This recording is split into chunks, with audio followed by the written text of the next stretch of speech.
మన భారతదేశం ఆపరేషన్ సింధూర్ పేరుతోటి ఒక్క దెబ్బకు రెండు పిట్టలుగా పాకిస్తాన్ ని చైనాని మటుమాయం చేసింది. అసలుకి పెహల్గామ్ లో జరిగిన ఉగ్రదాడి నుంచి ఈ రోజు వరకు ఆపరేషన్ సింధూర్ పేరు పైన ఏమేమి జరిగిందో ఒక్కసారి డిస్కస్ చేసుకుందాం. పాకిస్తాన్ అండ్ చైనా వీళ్ళదేంటి, ఆపరేషన్ సింధూర్ ఆన్ టెర్రరిజం, ఇక ట్రంప్ మామ గురించి ఆయన ఎందుకు మధ్యలో జోక్యం చేసుకున్నాడు, ఇందిరాగాంధీని ఈ యుద్ధానికి ఎందుకు పంతన పోలిక చేస్తున్నారు, ఇక కాంగ్రెస్ వాళ్ళ కీలక పాత్ర ఏంది ఇందులో అన్నది మాట్లాడుకుందాం. ఇక పాకిస్తాన్ చైనా వాళ్ళు చేసిన ఉగ్ర దాడికి మనం వ్యతిరేకంగా ఒక హెచ్చరికగా మనం చేసిన దాడికి పాకిస్తాన్ వాళ్ళు కూడా కొన్ని డ్రోన్లను కొన్ని అమ్యునేషన్స్ ని యూజ్ చేశారు. అందులో సుమారుగా 70% చైనా సప్లై చేసింది. అన్నిటి కూడా తుస్తపాకాయలు, గ్యారంటీ లేని పటాకుల లాగా మొత్తం సగంలో గాలిలోనే పేలిపోయాయి. ఒక్కటి కూడా పనికి రాకుండా కంప్లీట్ గా మన భారతదేశం వాటిని మటుమాయం చేసి విధ్వంసాన్ని సృష్టించారు. ఆ రోజు ఎట్లాగైతే చైనా మాల్ అంటే నో గ్యారంటీ మాల్, గ్యారంటీ ఉండదు వాటికి అని ఎట్లయితే ఉందో అట్లాగే ఈ అమ్యునేషన్స్ ఈ డ్రోన్లకి కూడా దసుకోదు. ఇప్పుడు రోడ్డు పైన పిల్లలు ఆడుకుంటుంటే ఏంద్రా నాన్న మొత్తం బాల్స్ ఇంట్లలో పడితే మీకు లాస్ అవుతుంది కదా అని నేను అడిగితే పిల్లలు అంటారు, అక్క ఇవి దskuదో మాల్ అక్క, 10 రూపాయలకి 2 బాల్ దొరుకుతాయి, cheap and best China mall లక్క అని చెప్పి. అట్లనే దskuదో మాల్ లక్క గ్యారంటీ లేకుండా అన్నిటినీ ఫెయిల్ చేశారు మన ఇండియన్ ఆర్మీ కేవలం 2 రోజులలో. ఇంకా operation Sindoor on terrorism, operation Sindoor ఈ స్ట్రిక్ట్లీ ఆన్ టెర్రరిజం. పాకిస్తాన్ చేసిన ఉగ్రదాడికి వ్యతిరేకంగా వాళ్ళకు ఒక హెచ్చరికగా చేసినది ఆపరేషన్ సింధూర్. మన దేశ సైనికులు త్రివిధ దళాలందరూ కూడా వెళ్లి కేవలం ఒకే ఒక రోజులో 9 ఉగ్ర స్థావరాలలో వాటిని మటుమాయం చేసి 16 స్థానాలలో మొత్తము కూడా విధ్వంసాన్ని సృష్టించి పాకిస్తాన్ వాళ్ళని వాళ్ళ ఎయిర్ బేస్ లని అన్నిటిని విధ్వంసాన్ని సృష్టించి వాళ్ళు ఏమి చేయలేకుండా ఎక్కడిదక్కడ వాళ్ళ చేతులు కట్టేసి అష్ట దిగ్బంధం చేశారు. వాళ్ళకి పాకిస్తాన్ లో కిరాణా హిల్స్ అని ఉంటదన్నమాట. అక్కడ మధ్యలో ఒక రోడ్వే, అందులో ఒక న్యూక్లియర్ వెపన్స్ ని స్టోర్ చేసే ఫెసిలిటీ ఉంది.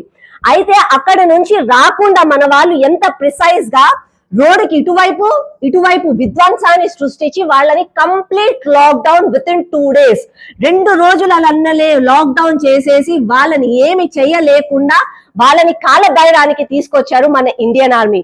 Salute to them. ఇకపోతే ట్రంప్ అమెరికా వాళ్ళకి ఎట్లా అంటే ప్రపంచ వ్యాప్తంగా ఏది జరిగినా కూడా మా వల్లనే జరిగింది, మాదే కీలక పాత్ర అని చెప్పుకునే టైప్ అమెరికా వాళ్ళు. అందులో ఇక ట్రంప్ గారు ఇంకా షేర్ అంటే షవా షేరు, సందట్లో సడేమియా అన్నట్టుగా మన వరల్డ్ కప్, మన భారతదేశం వరల్డ్ కప్ గెలిస్తే కూడా దానికి కారణం నేనే వ్యూహారచన చేశా అని చెప్పుకునే టైపు ట్రంప్. మళ్ళా దాని తర్వాత ఐపీఎల్ లో మొన్నటి వరకు చెన్నై సూపర్ కింగ్స్ గెలిచిన కప్పులన్నీ కూడా నా వల్లనే గెలిచాయి, ఇక ధోని అక్కడ ఉన్న ప్లేయర్ల వాళ్ళ సంగతి పక్కన పెట్టేయండి, నేనే వాటిని గెలిపించిన అని చెప్పుకుంటాడు. ముంబై ఇండియన్స్ గెలిచిన కప్పులు కూడా రోహిత్ శర్మ అక్కడ ప్లేయర్స్ చేసిన కష్టం కంటే నాదే ఎక్కువ కీలక పాత్ర అని చెప్పుకునే టైపు ట్రంప్. ఇకపోతే ఒకవేళ ఈ సంవత్సరం ఐపీఎల్ లో ఆర్సీబీకి అన్ని ప్రతికూలించి అన్ని సహకరిస్తే ఆర్సీబీ వాళ్ళు విరాట్ సేన మొత్తం కష్టపడి వాళ్ళు తెచ్చుకున్న కప్పుని కూడా నా వల్లనే గెలిచారు, నేనే వాటికి దూరదృష్టితో ప్లానింగ్ చేశాను అని చెప్పుకునే టైప్ ఇక ట్రంప్. ఇక ఇట్లాంటి వాళ్ళ గురించి మనం ఎంత తక్కువగా మాట్లాడుకుంటే అంత మంచి. ఇకపోతే ఇందిరాగాంధీ గారు, అసలు ఆపరేషన్ సింధూర్ కి ఇందిరాగాంధీ గారికి పొంతన పోలిక ఏముంది? కొంతమంది మాట్లాడుతున్నారు అప్పుడు 1 రోజులు చేశారు, ఇప్పుడు కేవలం 2 రోజులలోనే ఆపేశారు అని చెప్పి. ఆ రోజు చేసిన దానికంటే ఆపరేషన్ సింధూర్ పేరు పైన ఇప్పుడు జరిగిన యుద్ధంలో ఎంతో 10 రెట్లు ఎక్కువ వాళ్ళకు నష్టం జరిగింది. వాళ్ళకి ఏమి చేయకుండా వాళ్ళని కంప్లీట్ గా లాక్డౌన్ చేశారు కేవలం 2 రోజులలో. అంతేకాని ఒకవేళ ఇప్పటికీ కూడా నాకు అనిపిస్తుంది, చాలా మంది మన భారతదేశంలో కనిపిస్తుంది పాకిస్తాన్ ని మొత్తం మ్యాప్ లో నుంచి తుడిచేయాలి అని.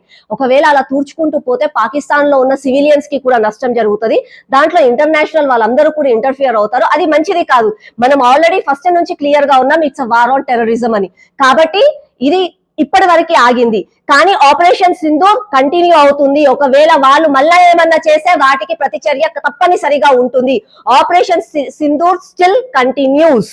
ఇకపోతే కాంగ్రెస్ వాళ్ళకి ఏమి చేయాలో అర్థం కాక ఏదో స్టాండప్ కామెడీ షో అన్నట్టుగా మొత్తం దేశ భద్రత గురించి పార్లమెంట్ లో చర్చించాలి అని చెప్పి రాహుల్ గాంధీ కాంగ్రెస్ నాయకులు మాట్లాడుతున్నారు. ఆల్రెడీ దేశ భద్రత గురించి, దేశంలో జరిగిన యుద్ధం గురించి వివరాలను అధికారికంగా బయటకు వచ్చి బ్రీఫ్ చేసిన తర్వాత కూడా మాకు ఆధారాలు కావాలి అని చెప్పి అడుగుతున్నారు అని అంటే ఎంత బాధాకరం. కాబట్టి ఒకవేళ ఆధారాలు కావాలి అనుకున్న వాళ్ళు పోయి మీ మిత్రపక్షమైన పాకిస్తాన్ వాళ్ళని పోయి అడిగితే బాగుంటది. అంతేకాని మన దేశంలో ఉంటూ మన భారతదేశ సైన్యాన్ని కించపరుస్తూ అవమానిస్తూ మాట్లాడితే మాత్రం బాగుండదు. It is a time to get United. ఇప్పటికైనా సరే రాజకీయాలను, దేశ సైన్యాన్ని పక్కన పెట్టండి. దేశ సైన్యాన్ని రాజకీయాల్లోకి లాగకుండా మన దేశం అంతా ఒకటి అని చెప్పి చరిత్ర తెలుసుకోండి, చరిత్రను గౌరవించండి, మార్పుని గుర్తించండి. జై హింద్.